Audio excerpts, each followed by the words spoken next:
प्रयागराज के एक मदरसे में छप रहे थे नकली नोट। वहां की दूसरी सबसे बड़ी खबर उड़ा देगी आपके होश।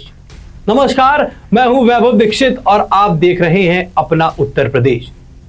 प्रयागराज के जिस मदरसे में जाली करेंसी छापी जा रही थी, पुलिस ने बुधवार दोपहर उसे सील कर दिया है। हॉस्टल में रहने वाले 70 बच्चों को घर भी भेजा जा चुका है। ये बच्चे 6 राज्यों के थे जो मदरसे में ब्रेन वॉश किए जा रहे थे। लेकिन उससे बड़ी खबर यह है कि इसी मदरसे में 6 राज्यों के 630 बच्चों का ब्रेन वॉश कर उन्हें मदरसे से भेजा जा चुका है, जिससे माहौल गंभीर हो चुका है। और माहौल गंभीर हो भी क्यों ना, इसी मदरसे में पुलिस के हाथ कुछ ऐसे दस्तावेज लगे जिसमें आपत्तिजनक बयान लिखे पाए गए, जिसमें बम, हथियार और हमलों की भी बातें की गई थी। इसी मदरसे में पुलिस ने जांच के दौरान पाया कि इस मदरसे को 48 लाख रुपए का चंदा भी मिलता है।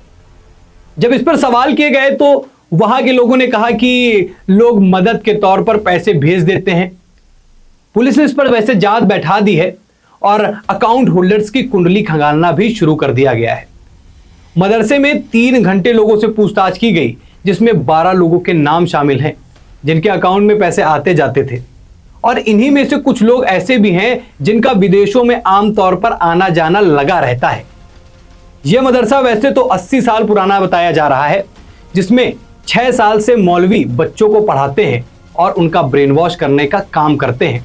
और हर साल तकरीबन 105 बच्चे इसी मदरसे से इनकी सिखाई हुई बातों को सीख कर निकलते हैं। आईबी और एटीएस इस वारदात के बाद 4 सवालों पर जांच कर रही है।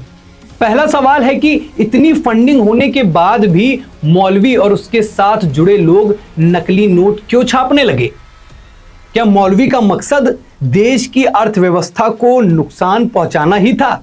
विदेश में बैठे किसी शख्स ने मौलवी को नकली करेंसी छापने के लिए कहीं मजबूर तो नहीं किया? और क्या महाकुंभ की वजह से प्रयागराज को नकली नोट छापने के लिए चुना गया है? फिलहाल जांच कमेटियां इसकी जांच कर रही हैं और जांच के बाद पता चलेगा इस मदरसे ने देश के अंदर कौन कौन सी देश विरोधी गतिविधियों को अंजाम दिया है। वैसे सोचने वाली बात यह है कि ऐसी देश विरोधी गतिविधियां सिर्फ मदरसे में ही क्यों होती हैं? यह कोई पहली घटना तो है नहीं जो देश के अंदर हुई हो, जहां यह पाया गया हो कि मदरसे के अंदर इस तरीके के कृत्य हो रहे हो। मदरसे में होती देश विरोधी गतिविधियां एक बड़ा सवाल पैदा करती हैं कि आखिरकार देश के साथ गद्दारी करने के पीछे का कारण क्या है? जिस थाली में खाना है उसी थाली में छेद भी करना है। यह मानसिकता कब तक इन मदरसों को अपनी गिरफ्त में लेती रहेगी? मदरसों को लेकर आप क्या सोचते हैं? क्या मदरसों पर बैन लगा देना चाहिए? अपनी राय कमेंट सेक्शन में जरूर साझा करें। देश के अंदर हो रही राजनीतिक गतिविधियों की जानकारी के लिए हमारे चैनल अपना उत्तर प्रदेश न्यूज को सब्सक्राइब करें। धन्यवाद।